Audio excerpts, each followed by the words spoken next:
Assalamualaikum warahmatullahi wabarakatuh. Selamat pagi pemirsa Trans 7. Hasanah Ensiklopedia Islam Dunia pagi ini kembali hadir ke hadapan Anda untuk berbagi pengetahuan dan saling menasihati dalam kebajikan.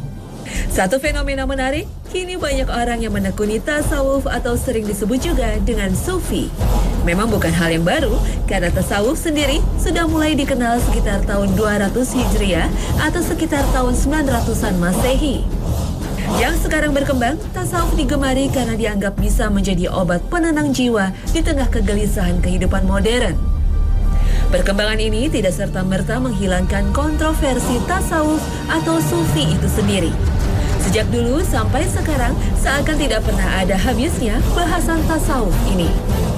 Bagaimana sebenarnya Islam memandang permasalahan ini? Ada apa sebenarnya dengan ajaran tasawuf? Sehingga banyak ulama yang terus mengkritisi tokoh-tokoh yang menyebarkan ajaran tasawuf. Bahkan ulama yang mempunyai gelar Hujatul Islam, Imam Al-Ghazali, sempat mengkritisi para tokoh penyebar paham tasawuf seperti Al-Hallaj dan Ibnu Arabi. Sebenarnya apa makna tasawuf itu sendiri? Dan bagaimana perkembangan tasawuf yang sebenarnya? Apakah memang benar tasawuf dibubuhi oleh beberapa ajaran di luar Islam? Wallahu a'lam.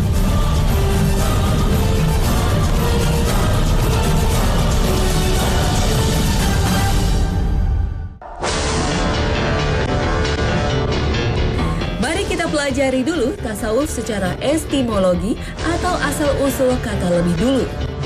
Istilah tasawuf tentu sangat dikenal di kalangan kita. Terlebih di kalangan masyarakat awam, istilah ini sangat diagungkan dan selalu diidentikan dengan kewalian, kezuhudan, dan kesucian jiwa.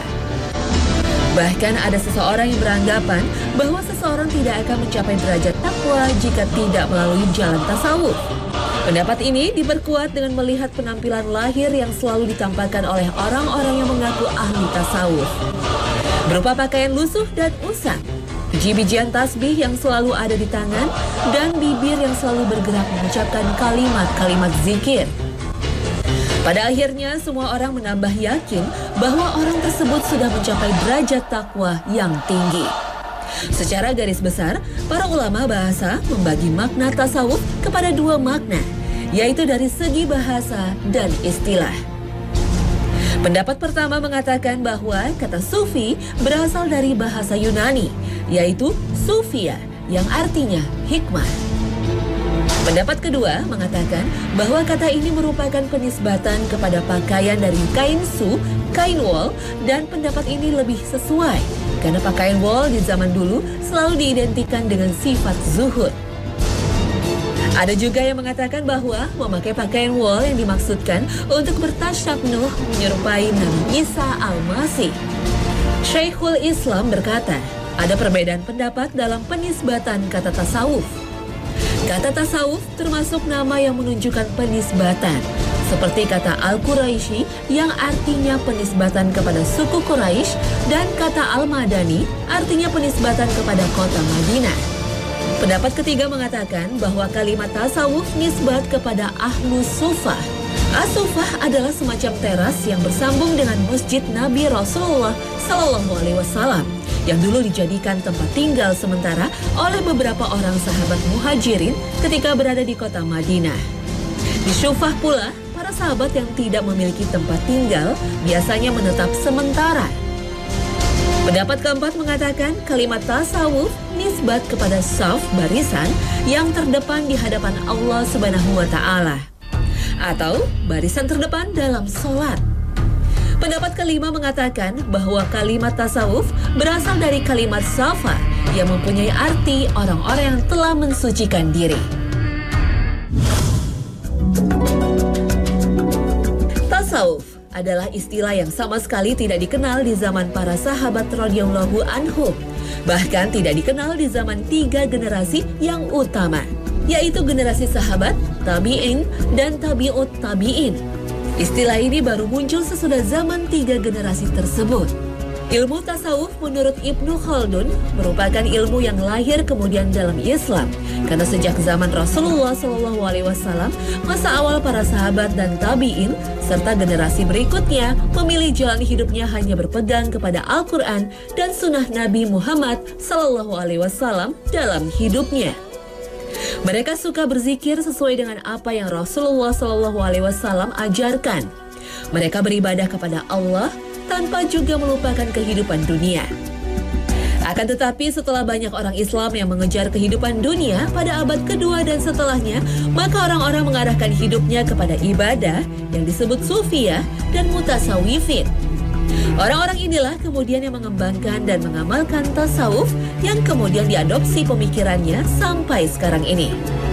Syekhul Islam berkata, adapun lafaz sufiyah adalah suatu lafaz yang tidak dikenal di kalangan 3 generasi yang utama. Lafaz ini baru dikenal dan dibicarakan setelah 3 generasi tersebut dan telah dinukil dari beberapa orang imam 3 generasi tersebut dan telah dinukil dari beberapa orang imam dan syekh yang membicarakan lafaz ini. Seperti Imam Ahmad bin Hambal, Abu Sulaiman, Ad-Darani, dan yang lainnya. Dan juga diriwayatkan dari Sufyan Ats-Tsauri bahwasannya beliau membicarakan lafaz ini dan ada juga yang meriwayatkan dari Hasan Al-Basri. Pernyataan ulama dari kalangan tabi'in ini bisa dijadikan acuan bagi kita. Memang benar tidak ada istilah tasawuf atau sufi pada zaman Rasulullah SAW. Secara realita, sikap dan bentuk ibadah ada yang menyerupai dengan kehidupan dan ajaran Rasulullah SAW. Seperti sikap zuhud, warok, qanaah, syukur, sabar, dan lain sebagainya. Kumpulan dari sikap mulia ini dirangkum dalam sebuah nama, yaitu tasawuf. Lahirnya tasawuf memiliki banyak versi. Secara historis, yang pertama kali menggunakan istilah tasawuf adalah seorang zahid yang bernama Abu Hashim Al-Kufi dari Irak. Ada anggapan bahwa lahirnya ilmu tasawuf bukan bersamaan dengan lahirnya Islam. Tetapi lahirnya tasawuf itu merupakan perpaduan dari berbagai ajaran agama yang ada. Di Basrah terjadi sikap berlebih-lebihan dalam zuhudan dan ibadah yang tidak pernah ada di kalangan semua warga kota lainnya. Tentang berapa jumlah tangga atau maqamat yang mesti ditempuh oleh seorang sufi untuk sampai menuju Tuhan, di kalangan para sufi tidak sama pendapatnya. Muhammad Al-Kalabazi dalam kitabnya Al-Taruf li Mazhab Ahlu Al-Tasawuf menyebut ada beberapa tingkatan yang mesti dipelajari oleh para sufi untuk mencapai derajat penyatuan diri dengan Tuhannya. Di antaranya adalah: pertama, sifat az-zuhud. Secara harfiah, zuhud berarti tidak ingin kepada sesuatu yang bersifat keduniaan. Selanjutnya, Al-Qushairi mengatakan, zuhud adalah orang yang diberikan nikmat berupa harta yang halal, kemudian ia bersyukur dan meninggalkan dunia itu dengan kesadarannya sendiri. Menurut para sufi, zuhud adalah merupakan salah satu pokok ajaran penting dalam rangka mengendalikan diri dari pengaruh kehidupan dunia. Orang yang zuhud lebih mengutamakan kehidupan akhirat daripada kehidupan duniawi semata, karena kehidupan dunia tidak akan kekal. Sebagaimana Allah berfirman yang artinya, katakanlah, kesenangan di dunia ini hanya sebentar, dan akhirat itu lebih baik bagi orang-orang yang bertakwa. Dan kamu tidak akan dianiaya sedikit pun. Al-Quran Surah An-Nisa ayat 77. Kedua, sifat at-taubah. Kalimat taubah berasal dari bahasa Arab, yaitu dari kata taba yatubu taubatan, yang artinya kembali. Sedangkan taubat yang dimaksud oleh kalangan sufi adalah memohon ampun atas segala dosa dan kesalahan disertai janji yang sungguh-sungguh tidak akan mengulangi perbuatan dosa tersebut dan disertai dengan melakukan amal soleh. Taubat yang sebenarnya dalam paham sufisme adalah lupa akan segala hal kecuali hanya ingat kepada Allah Subhanahu wa Ta'ala semata yang melebihi segala-galanya. Ketiga, sifat al-wara. Secara harfiah, al-wara artinya soleh, menjauhkan diri dari perbuatan dosa. Kata ini selanjutnya mengandung arti menjauhi hal-hal yang tidak baik. Dan dalam pengertian sufi, al-wara adalah meninggalkan segala yang di dalamnya terdapat keraguan-raguan antara halal dan haram, syubhat. Sebagaimana yang disabdakan Rasulullah Shallallahu Alaihi Wasallam dalam sebuah hadisnya yang sahih, yang artinya, barang siapa yang dirinya terbebas dari syubhat, maka sesungguhnya ia telah terbebas dari yang haram. Hadis riwayat Bukhari. Keempat, sifat al-hal. Al-hal merupakan keadaan mental seperti perasaan senang, sedih, takut, dan sebagainya. Atau dalam bahasa Arab disebut dengan sebutan al-khawf, takut, atau wadu, rendah hati, al-taqwa, tunduk, berterima kasih, al-syukru, dan lain sebagainya. Kelima, sifat al-mahabbah. Kata mahabbah berasal dari kata ahabba yuhibu mahabbatan, yang secara harfiah mengandung arti mencintai secara mendalam atau kecintaan yang mendalam. Dalam Mu'jam al-Falsafi, Jamil Shaliba mengatakan mahabbah adalah lawan kata dari al-baghdh, yaitu cinta lawan dari benci. Al-mahabbah biasa diartikan juga dengan al-wadud, yaitu yang sangat mengasihi dan menyayangi. Selain itu, mahabbah dapat pula berarti kecenderungan pada sesuatu yang sedang berjalan dengan tujuan untuk memperoleh kebutuhan yang bersifat material maupun spiritual, seperti cintanya seseorang yang sedang kasmaran pada sesuatu yang dicintainya, orang tua pada anaknya, seseorang pada sahabatnya, suatu bangsa terhadap tanah airnya, seseorang cinta terhadap harta yang ia punyai, dan lain sebagainya. Sebagaimana Allah berfirman yang artinya, dijadikan indah pada pandangan manusia, kecintaan kepada apa-apa yang diingini, yaitu wanita-wanita, anak-anak, harta yang banyak dari jenis emas, perak, kuda pilihan, binatang-binatang ternak, dan sawah ladang. Itulah kesenangan hidup di dunia. Dan di sisi Allah lah tempat kembali yang baik, surga. Al-Quran Surah Ali Imran ayat 14. Mahabbah pada tingkat selanjutnya dapat pula berarti suatu usaha yang disertai dengan sungguh-sungguh untuk mencapai tingkat rahaniyah tertinggi dengan tercapainya gambaran yang mutlak, yaitu kecintaan kita kepada Allah Subhanahu wa Ta'ala. Keenam, sifat al-ma'rifah. Dari segi bahasa, ma'rifah berasal dari kata arafah, ya'rifu, irfan, ma'rifah, yang artinya pengetahuan atau pengamalan. Dan bisa juga diartikan pengetahuan tentang hakikat agama, yaitu ilmu yang lebih tinggi daripada ilmu biasa yang didapat oleh orang-orang pada umumnya. Selanjutnya, ma'rifah digunakan untuk menunjukkan pada salah satu tingkatan tasawuf dalam arti sufistik. Ma'rifah diartikan sebagai pengetahuan mengenal Tuhan melalui hati sanubari yang didasarkan kepada ilmu tata cara mengenal dan mencintai Tuhan, atau dalam bahasa Arab disebut al-ma'rifah wal mahabbah. Imam Al-Ghazali mengatakan orang yang mempunyai ma'rifah tentang Tuhan yaitu arif, tidak mengatakan ya Allah atau ya Rabb, karena memanggil Tuhan dengan kata-kata serupa ini menyatakan bahwa Tuhan ada di belakang tabir. Orang yang duduk berhadapan dengan temannya tidak akan memanggil temannya itu. Imam Al-Ghazali lebih lanjut mengatakan, ma'rifah dan mahabbah itulah setinggi-tingginya tingkat yang dapat dicapai seorang sufi. Dan pengetahuan yang diperoleh dari ma'rifah lebih tinggi kualitasnya dari sekedar pengetahuan yang diperoleh oleh akal tanpa adanya bimbingan dari ilmu agama yang benar dan lurus. Sekarang ini banyak sekali aliran-aliran di dalam tasawuf. Di Indonesia dikenal dengan torekot atau tarekat. Biasanya yang membedakan hanyalah pada jenis-jenis zikir yang mereka amalkan.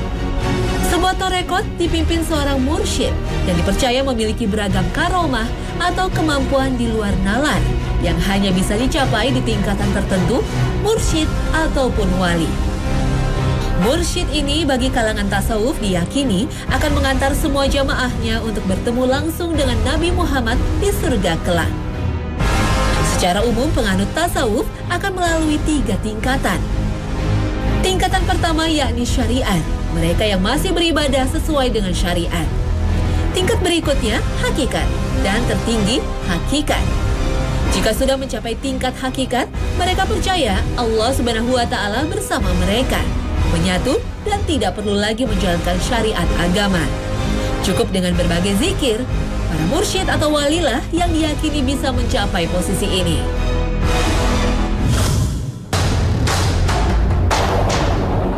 Meski tasawuf dasarnya agama Islam, namun dalam beberapa praktek ibadah, mereka juga mengadopsi dari tradisi dan ajaran-ajaran lain.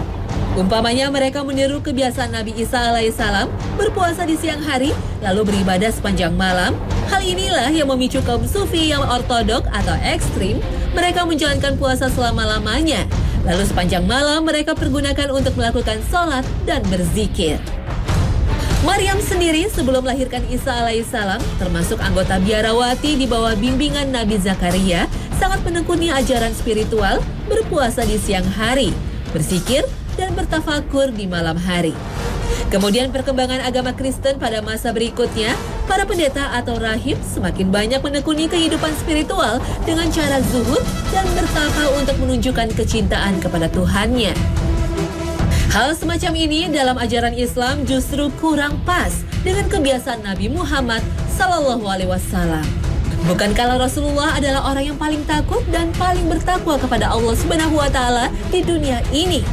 Bukankah agama Islam adalah agama yang telah sempurna dari segi hakikat dan syariatnya? Rasulullah sendiri dalam menjalankan kehidupannya, beliau beribadah, istirahat di malam hari, berpuasa dan berbuka. Bahkan ia juga menikah seperti manusia pada umumnya. Rasulullah SAW bersabda yang artinya, Anas bin Malik menerangkan bahwa 3 orang sahabat berkunjung ke rumah istri Rasul menanyakan tentang ibadahnya.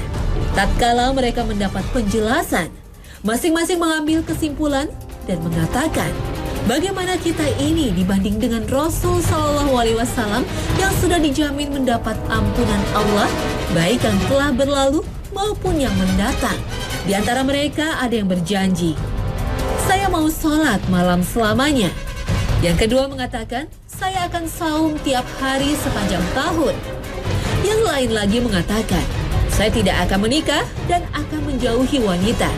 Tidak lama kemudian, Rasul tiba dan bersabda, kalian mengatakan begitu, begini, demi Allah, aku yang paling takut pada Allah dan paling takwa padanya. Namun ingat, aku saum, tapi suka berbuka. Aku sholat, tapi juga tidur. Dan aku juga menikah dengan beberapa wanita. Barang siapa yang tidak menyenangi sunnahku, bukan dariku.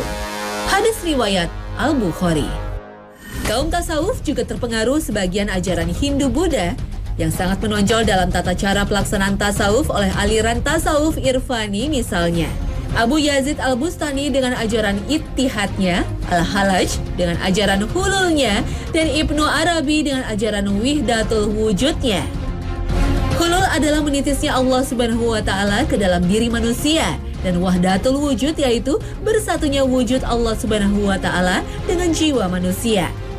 Ajaran Hindu mendorong manusia agar menyatukan jiwanya dengan dewa yang disebut penyatuan Atman dengan Brahman, yang sama dengan Ittihad, Hulul, dan Wahdatul Wujud dalam tasawuf. Sedangkan ajaran Buddha mendorong untuk mencapai nirwana dengan cara meninggalkan kehidupan dunia atau berkontemplasi bersemedi untuk meniadakan dirinya. Dalam tasawuf dikenal dengan fana dan al-baqal, yang mengajarkan kepada anggotanya untuk meninggalkan keduniawian dan mencapai kekekalan dengan sedekat-dekatnya dengan Allah. Tasawuf juga terpengaruh pemikiran filsafat, umpamanya pendapat Pitagoras. Pitagoras berpendapat bahwa roh manusia bersifat kekal, yang selalu ingin menempati surga, tetapi tidak dapat menempati surga bila telah dikotori oleh jasmani yang sangat menyenangi kehidupan duniawi. Orang-orang sufi pun kebanyakan seperti ini, yakni meninggalkan hidup duniawi, lebih fokus untuk akhirat dengan memperbanyak zikir. Bagi seorang muslim, dunia memang penjara. Kita wajib untuk berlatih mengendalikan dunia, sebagaimana sabda Rasulullah SAW yang artinya, dunia merupakan penjara bagi orang yang beriman dan surga bagi orang kafir. Hadis riwayat Ahmad dan Muslim yang bersumber dari Abu Hurairah. Ada juga pengaruh pemikiran Plotinus di Iskandaria yang juga terkenal dengan teori emanasi. Teori tersebut mengatakan segala yang ada merupakan pencarian dari Zat yang Maha Esa, dan sesuatu tersebut akan kembali lagi kepadanya. Karena itu disyariatkan mensucikan diri dari kotoran dengan cara meninggalkannya, sehingga ia bisa menyatu dengan Tuhannya. Hal ini tentunya menjadi bahan sorotan bagi para penganut tasawuf modern atau tasawuf sunni. Antara lain Imam Al-Ghazali mengatakan bahwa tidak pernah terjadi ada hamba dapat menyatu dengan Tuhannya lalu menjadi Tuhan. Karena seorang hamba berposisi sebagai tercipta, sementara Allah Subhanahu wa Ta'ala adalah sang pencipta makhluk kedua wujud ini tidak dapat dileburkan menjadi satu wujud. Dan yang bisa dilakukan oleh seorang hamba adalah mendekatkan dirinya kepada sang pencipta, maka sang pencipta pun akan kembali dekat dengan seorang hambanya. Sebagaimana firman Allah Subhanahu wa Ta'ala yang artinya, dan kami lebih dekat kepadanya daripada urat lehernya. Al-Quran Surah Kahf ayat 16. Dan kami lebih dekat dengannya daripada kamu. Al-Quran Surah Al-Waqi'ah ayat 85. Apakah ayat ini menunjukkan bahwa Allah Subhanahu wa Ta'ala menyatu dengan diri manusia sebagaimana yang dipahami oleh Ibnu Arabi dan Al-Hallaj? Tentu bukan. Menurut Imam Ibnu Katsir, makna ayat-ayat ini menyebutkan bahwa kedekatan dalam dua ayat di atas tidaklah bermakna bahwa Allah Subhanahu wa Ta'ala menyatu dengan hambanya al-hulul atau wahdatul wujud. Ini adalah akidah yang salah. Makna kedekatan dalam dua ayat tersebut adalah kedekatan malaikat terhadap manusia. Rinciannya adalah sebagai berikut. Pada ayat pertama surah Kahf, ayat 16, sifat dekat dibatasi pengertiannya dengan menunjukkan ayat tersebut. Selengkapnya, ayat di atas berbunyi, dan sesungguhnya kami telah menciptakan manusia dan mengetahui apa yang dibisikkan oleh hatinya. Dan kami lebih dekat kepadanya daripada urat lehernya. Yaitu ketika dua orang malaikat mencatat amal perbuatannya. Yang satu duduk di sebelah kanan dan yang lain duduk di sebelah kiri. Tidak suatu ucapan pun yang diucapkan seseorang, melainkan ada di dekatnya malaikat pengawas yang selalu hadir. Al-Quran Surah Kahf ayat 16 hingga 18. Firman Allah Subhanahu wa Ta'ala yang berbunyi ketika dua orang malaikat mencatat amal perbuatannya adalah dalil yang menunjukkan bahwa yang dimaksud oleh ayat di atas adalah dekatnya dua malaikat yang mencatat amal. Sedangkan pada ayat kedua surah Al-Waqi'ah ayat 85, kata dekat di situ berkaitan dengan keadaan seseorang yang sakratul maut. Padahal yang hadir dalam sakratul maut adalah para malaikat.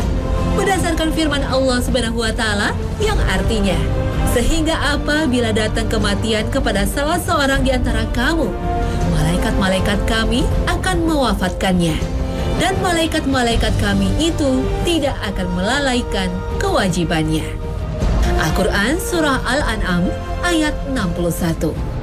Maka kedekatan yang dimaksud adalah kedekatan malaikat mau yang diutus Allah untuk mencabut nyawa seorang hamba.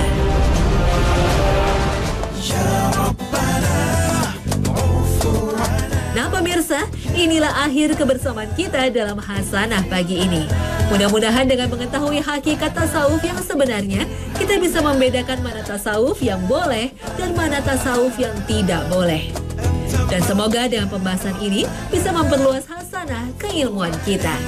Mudah-mudahan Allah senantiasa membimbing kita agar selalu berada dalam jalan yang Allah ridhoi. Terima kasih atas perhatian Anda dan wassalamualaikum warahmatullahi wabarakatuh.